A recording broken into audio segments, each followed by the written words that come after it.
Recently, Mehul and I had the opportunity to slow down and introspect on how the past few months have been for us and how we've coped during the pandemic and how we've pivoted even.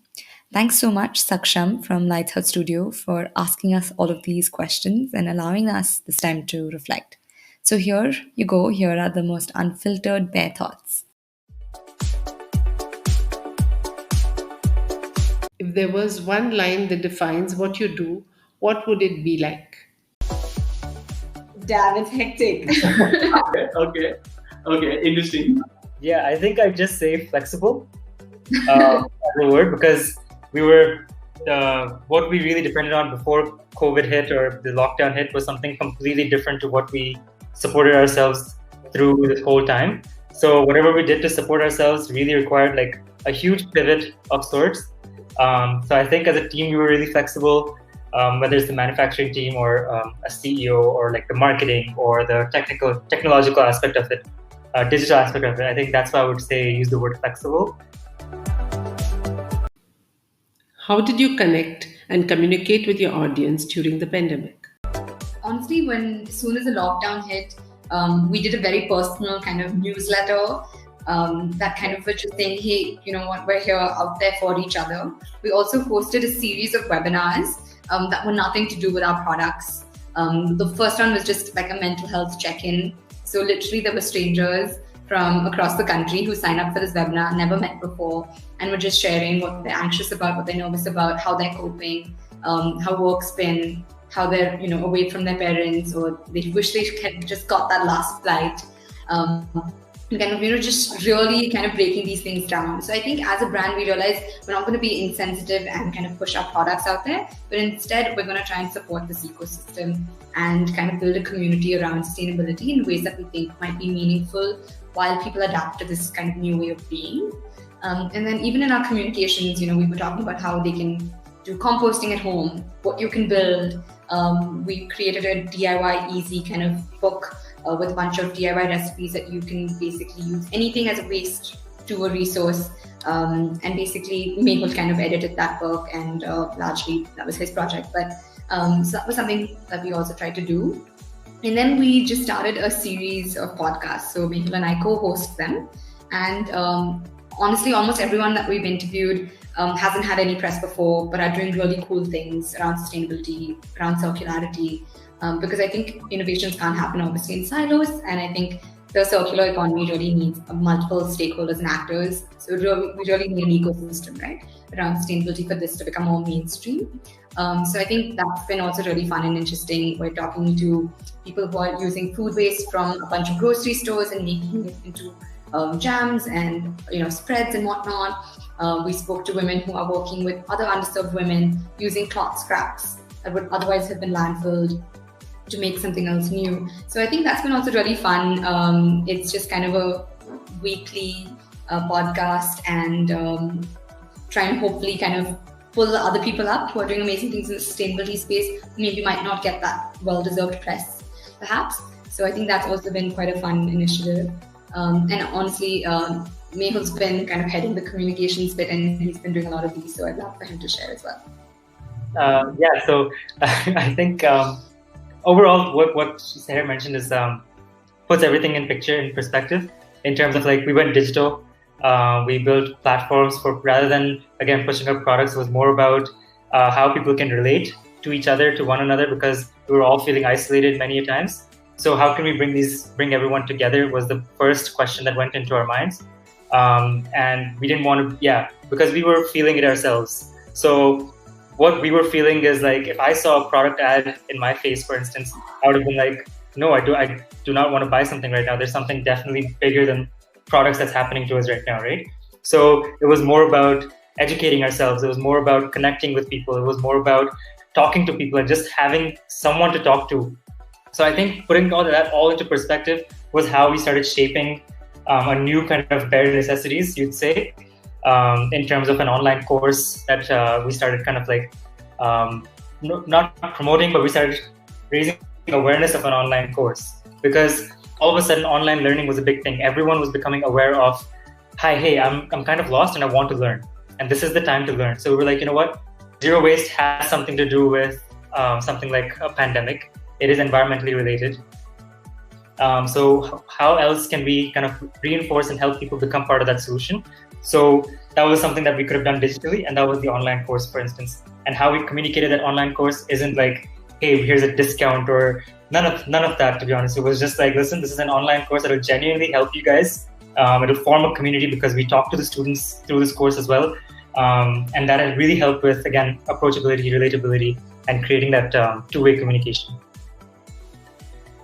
Yeah, definitely. I mean, when we started basically 4.5 years ago, almost 5 years ago from our first pop-up, people didn't know what zero waste meant. So which you had to do the education and awareness bit before you even asked anyone to look at your product, basically, right? So, and in early days, we didn't have any marketing budget or anything. So the best way for us to do it was to do these talks and workshops where we kind of build awareness around and, just basically educate people around sustainability and break down what this means, that we have, big global garbage crisis, and what all of these things mean, like what are microplastics, how do they land up in your food, why is it important, how does it impact my health, what is it doing to the groundwater, just all of these things. I think was the huge part of, through our workshops, which is kind of breaking down these complex concepts. And I think we started just building these little nano communities around sustainability, and that's kind of how we've built. And honestly, all of our more marketing, traditional marketing, has just only taken off in the last few months. But for 4 years, we were basically one-on-one, weekend by weekend, talk by talk. So it's kind of really kind of a ground-up movement, I would say. Do you think everything that you are doing today would continue to sustain in normal times? I think we're trying to really evolve with time and see what is really the need of the hour. So I think that's all, the online workshop is like an easy self-paced course for you to go zero waste with a bunch of fun DIYs, with really cool expert insights that experts who I really, really love and admire, breaking down these really complex concepts. So I think that was one way to do it. So we pivoted to do the online course. That was one example. And I think we're going to continue to change and see what people need. I think there's no point if you're not a relevant brand that is actually kind of appealing to humans, whether in their whole kind of holistic way. So yeah. I think honestly, traditionally, Indians are very zero waste and very sustainable. Yeah. So just if we just reflect on the way our grandparents lived, for example, they lived really sustainably. They all kind of, went to their local bazaar, they shopped as much as they needed, they weren't over consuming. My grandfather rode his cycle to work in Belgaum. So, we were just traditionally quite sustainable. We, literally in our garden had lemons and, literally everything you needed, mango tree, your tomatoes, all of your basics was literally just grown in your garden. I think that Mumbai Dabbawalas have continued to be one of my favorite examples of zero waste, which of course is like an 18th Indian century invention, which is a combination of this amazing food, but also equipment and supply chain systems with literally little to no margin of error.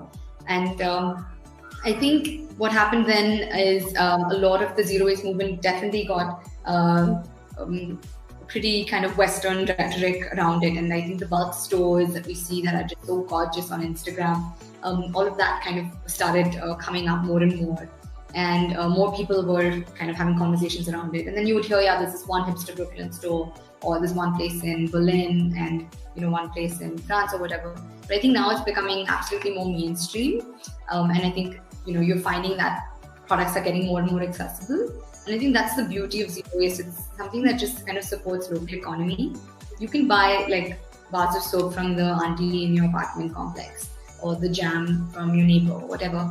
But zero waste is just a philosophy that's guiding a lifestyle in which we can kind of reduce our waste to as little as possible, and in a way that we also kind of support community health and justice. It's not a thing to say. I don't think it's the right thing to say against commercial brands. I think the point is that we need to change. Even the commercial brands need to change their supply chains, or the way certain things are done in terms of like maybe fair wages, proper ethical transparency in sourcing raw materials. These things need to change, which as consumers we're not aware of right now. So the goal is not to be against such companies, but the goal is to educate consumers that this is how things are supposed to be done, and then empowering consumers to question such corporations or such companies so that they can also make those changes to more ethical ways. Right now, I think corporations are feeding on consumers, consumers wanting convenience more than anything. So everything we want something super quick. So a bag of chips, we will go buy it on a roadside. We want a single-use plastic straw because it's right there and I don't want to carry my own straw. So we have this mindset that has developed over generations now, since Sahir mentioned bazaars. Since then, whatever has changed to plastics has happened because of convenience. And I think that's what we're trying to change. We're trying to say, listen, it's all about mindful buying. It isn't about buying it again and again and again and again. It's about buying one thing that's long-lasting, buying one thing that can give back to nature, buying one thing that might be supporting local economies, the environment. Sourcing is ethical and in a right way. So I think that's what the message should be about, rather than against anything. We're not against anything. We're just trying to change the kind of conversation that's happening. Is this mindset a precedent to whoever joins the team? I love the team. I think I'm super, super fortunate. We are super fortunate to have the most amazing co-workers, teammates, friends, all rolled in one. And I really pride ourselves in the fact that we are a very, very diverse team. And that means diversity in socioeconomic startup society that people come from, education, state that we're from in Bangalore, countries, nationalities, all of that. But yeah, I think everyone kind of is very passionate and really wants to leave this place in a better world, way than they found it.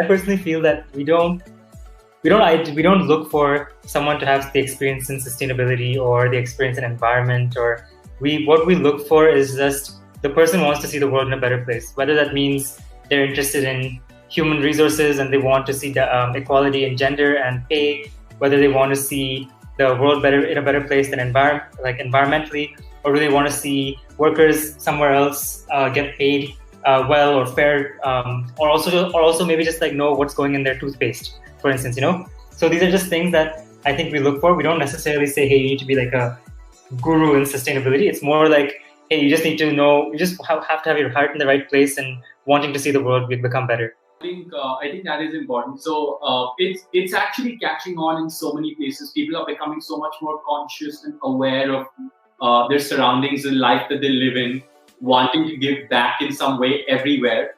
The equity to equality discussions are springing up so much more, and I think that's where I personally believe that's where the new age organizations are heading. I can take myself as an example. At one point, I was feeling like I didn't know what to do about climate change or plastic pollution, things like that. And having the opportunity to kind of work for bare necessities, I've realized that there is a flexibility that is given to employees to, you can communicate the way you want to communicate, because it's a genuine form of communication. It's not like you have to follow these guidelines. This is it. I think don't follow these guidelines, it's wrong. No, it's listen, I'm a person, you're a person, and the people who are looking at us are people. So when you communicate it in a way that, yes, you want to make a difference. And I think that's what I really like, because I all of a sudden I was part of this platform, like you mentioned, and it felt good to be part of a platform rather than part of a system. So I think that was really something that I enjoyed as part of Bare Necessities. How did you evolve into a brand that is capable of educating the community? Do you see an integration with technology that helps evangelize what you're trying to do? I think many kind of companies who are kind of in a similar realm might kind of outsource the communications part. But I think what really helps with Bare Necessities is just keeping that very internal. So we just do that ourselves. And I think that's why maybe our voice is most authentic to who we are as a company. And I think that's important, because I think no one else could articulate it better than you, because you're trying to build it and you're so passionate about it or whatever.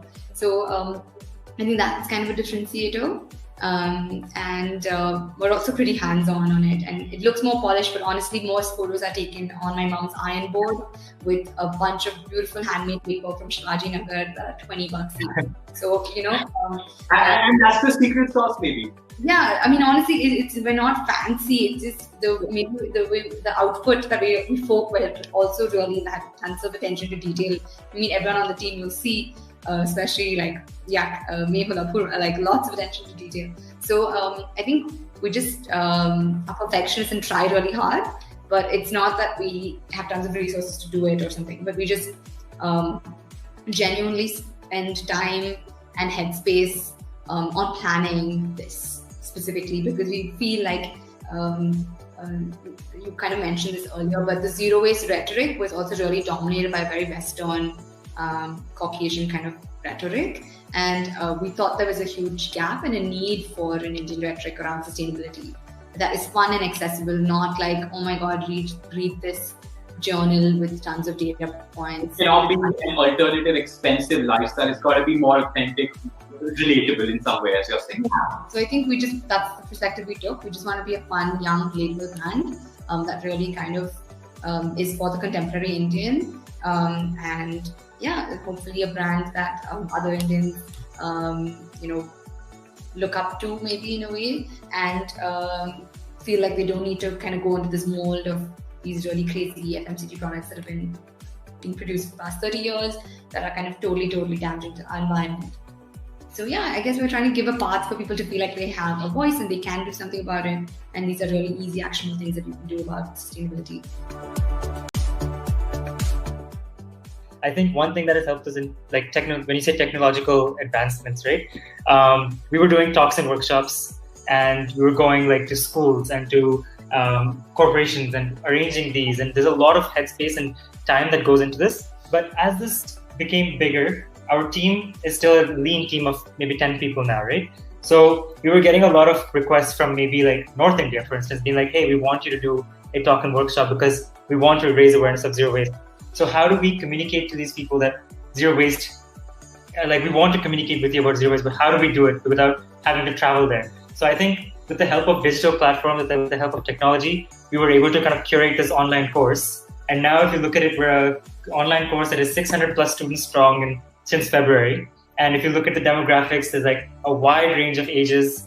If you look at where they're coming from, wide range of states. So I think technology has helped us make the zero waste education more accessible and more, easier to start slowly kind of transitioning your life to a low waste lifestyle. With what other brands do you hold aspiration and resonance? I have lots of companies and people I admire. Wow. I'd love to hear that. So I think Nicoba is one really good one. The sister brand or the daughter brand of Good Earth, which has been around for many years, and which is of course for more traditional things. There's block printing, there's silver into jewelry, all of that. But then there's Nicoba that's using the same kind of handloom fabrics to make a contemporary dress or all of that. So I think that is really an Indian brand that I really look up to and admire. And even the founder, Rahul, has been really generous in mentoring me.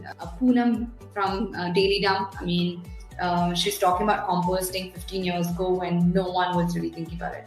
So in terms of who's a pioneer in this space, she has really built a really successful product company that supports livelihoods, traditional Indian livelihoods of pottery and terracotta using these amazing materials, and has built something so amazing.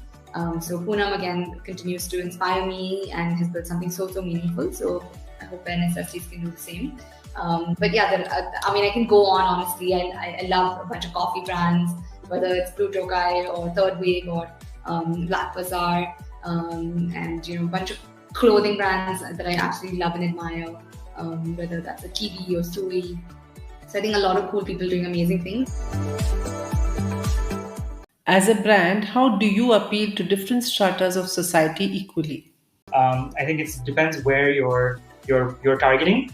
And if you look at a language on our Instagram feed or Facebook, or even the content we put on these digital platforms, it's not all about bare necessities. It's about highlighting, like Sarah mentioned, through podcasts or through our feed, we're highlighting local entrepreneurs or local businesses or the partnerships we make, and even like sourcing our raw materials, are partners who are, really, really, really cool, local, insightful people that usually wouldn't have had an opportunity maybe, or they're doing great things, but they're, really in a remote location. So how do we bring that art out of them and give them a platform is where we kind of, I think, step in. If you traditionally look at it, the India that resides in villages or a tier 2 city or a tier 3 city is doing their bit, or rather isn't doing as much to contribute to the modern urbanization that a large city dweller is. If you look at challenges like mental health, if you look at environmental safety, it's all an urban city challenge, right? And the challenges in a tier 2 or an Indian village is very, very different. I primarily spent my field works when I moved back to India in 2013. I worked in rural India primarily, and I primarily worked with farmers. So of course, I have lots of opinions on how we treat our Indian farmers, because literally they are providing food and to feeding our entire country, and I think they just don't get the much deserved credit or worth or value in many ways. But it was also really kind of weird to see these amazing communities who are so sustainable in so many ways. They all kind of maybe on an average have like 5 saris that they've had on rotation, eat so sustainably and all of that. But these like little sachet packets of personal care products like shampoos and Tide, like detergenty thingies or whatever might be, was being used so rampantly, through all of the little banana shop networks. And that is going into our soil and water and contaminating the food that they're then growing for our country. So I think the big dream is really to make sustainable products super mainstream, super accessible, just make it the norm and not the exception. But that also means we need to do so much on strengthening distribution channels, on price points, on innovation. I think taxation and policies need to be in place, whether that's a lower kind of taxation bracket for enterprises that are trying to do environmental good, or a polluter's pay principle and a carbon tax on enterprises that aren't. There is a lot that needs to happen for this to become super mainstream and accessible. So I think right now, sure, most of our customers are Tier 1 customers who are educated, care about climate action. I think the dream for Bare Necessities is to really be a brand for the Aam Aadmi, as well. So I think we'll see how we can evolve over time. But the intention isn't to be an inaccessible brand by any means. So hopefully we are able to do that. And I think there are lots of parallels with waste and just the environmental movement in general. So I think there's lots to be done, and I think lots more for Bare and other enterprises to collaborate and do together to, hopefully become more of a hub for solutions around sustainability. Beyond just a physical product. Yeah. I mean, I think that's where the essence of community comes in. Otherwise, it's just a customer. Yeah, you guys are just doing that. So I'm sure it must be a very satisfying space. While at the same time, there's a mental rile up on, hey, there's so much to tackle. Start attacking things from, do you go anti-political? Is it bureaucracy? I think there are so many sections for it. Yeah, definitely. Great. I'm loving this conversation. I know all of us have got more things to tackle, but let's be in touch. Thanks for your time today. Definitely. Thank you so much. Thank you so much. It was great chatting with you. Likewise. Talk to you soon. Thank you.